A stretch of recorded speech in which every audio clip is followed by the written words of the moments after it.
Hi everyone, this is Pumpa. Welcome back to my YouTube channel. So in today's video, I will be sharing some tips and techniques on how to do sweat-proof or waterproof makeup. আমাদের এখানে যে পরিমাণে humidity রয়েছে তাতে কিন্তু ঘাম হওয়াটা খুবই ন্যাচারাল।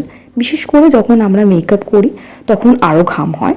আমি যখন মেকআপ করি তখন প্রচুর পরিমাণে ঘাম হয় আমারও। কিন্তু আমি এই সোয়েটপ্রুফ অর ওয়াটারপ্রুফ মেকআপের ক্ষেত্রে কিছু জরুরি টিপস ফলো করি, সেগুলোই তোমাদের সাথে আজকে শেয়ার করব। আশা করব তোমাদের এই টিপসগুলো একটু হলেও হেল্প করবে।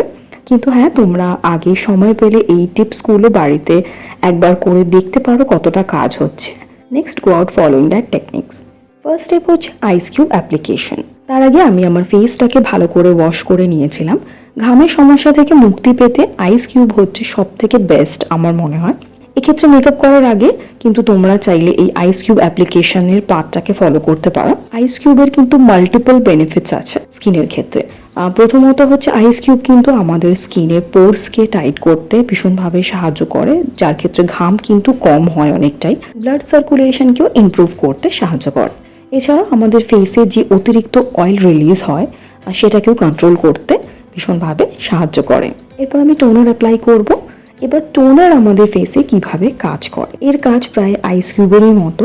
আমাদের যে ওপেন পোরস আছে ফেসে সেটাকে কিন্তু ভীষণভাবে টাইট করতে সাহায্য করে। টোনার ইউজ করা কিন্তু বিশেষভাবে প্রয়োজন, সো এটাকে স্কিপ করো না।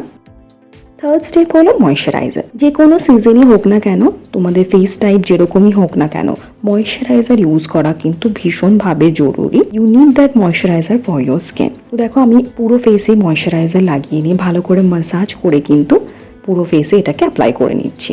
আমি এখানে সেটাফিলের ময়শ্চারাইজার ইউজ করেছি। তোমরা তোমাদের পছন্দের যে কোনো ময়শ্চারাইজার এখানে ইউজ করতে পারো।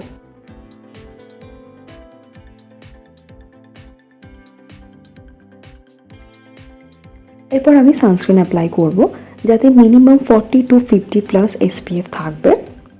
সো দেখো, পুরো ফেসে এটা আমি অ্যাপ্লাই করে নিচ্ছি। দেখো, ডট ডট করে ফেসে অ্যাপ্লাই করার সাথে সাথে কিন্তু আমাদের নেক এরিয়াতেও এটাকে ভালো করে অ্যাপ্লাই করতে হবে। আর একটা কথা বলে রাখি, যদি তোমাদের ফেস অতিরিক্ত অয়েলি হয় তাহলে আমি বলবো তোমরা এখানে যে কোনো রকমের জেল বেস সানস্ক্রিন ইউজ করে দেখতে পারো। So these are the steps which you have to follow as your skin prep before doing makeup. এরপর আমি প্রাইমার ইউজ করব। আমি এখানে কালারবারের প্রাইমার ইউজ করছি, যেটা oil free and pore filler, যাতে আমার স্কিনে বেশি পরিমাণে ঘাম না হয়, অয়েল রিলিজটাকে যাতে কন্ট্রোল করতে পারে এটা। দেখো, পুরো ফেসে আমি ভালো করে প্রাইমারটাকে অ্যাপ্লাই করে নিচ্ছি। তোমরা তোমাদের পছন্দের যে কোনো oil free or pore filler primer use করতে পারো, বাট প্রাইমারটাকে ইউজ করো। এরপর আমি পুরো ফেসে ট্রান্সলুসেন্ট লুজ পাউডার ইউজ করব। আমি এখানে ক্রায়োলনের ট্রান্সলুসেন্ট লুজ পাউডারটা ইউজ করছি। এবার বলি, ট্রান্সলুসেন্ট লুজ পাউডারের কাজ কি এখানে? এটা ফেসের অয়েলিনেসটাকে কম করে অথবা ফেসের অয়েলিনেসটাকে কন্ট্রোল করতে সাহায্য করে। এটা ম্যাট ফিনিশ প্রোভাইড করবে তোমাদের স্কিনে। অ্যাট দ্য সেম টাইম আমি যে সমস্ত স্কিন কেয়ার প্রোডাক্টস এখানে ইউজ করেছি সেগুলোকে কিন্তু লক করতে ভীষণভাবে সাহায্য করবে। এবার আমি ফাউন্ডেশন ইউজ করব।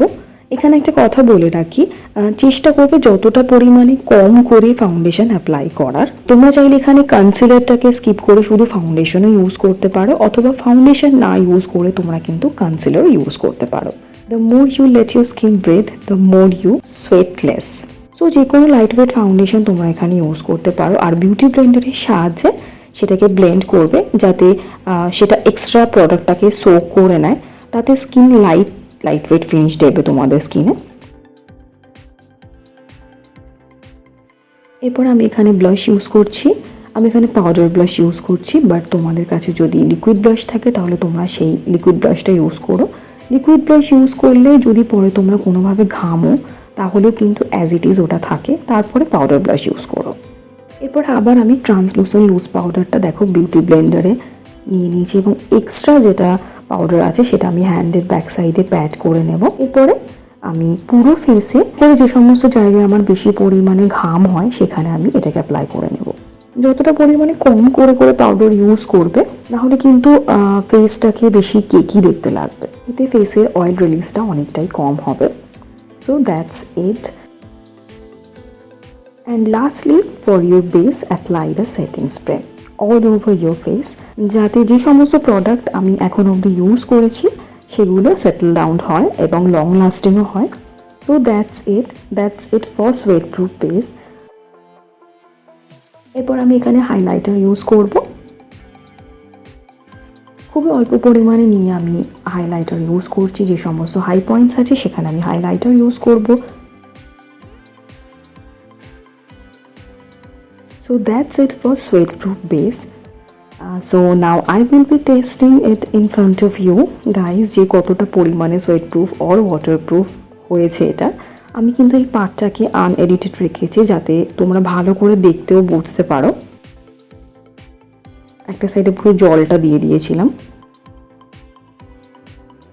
সো দেখো আমি এখানে টিস্যু পেপারটাকে ড্যাপ করছি।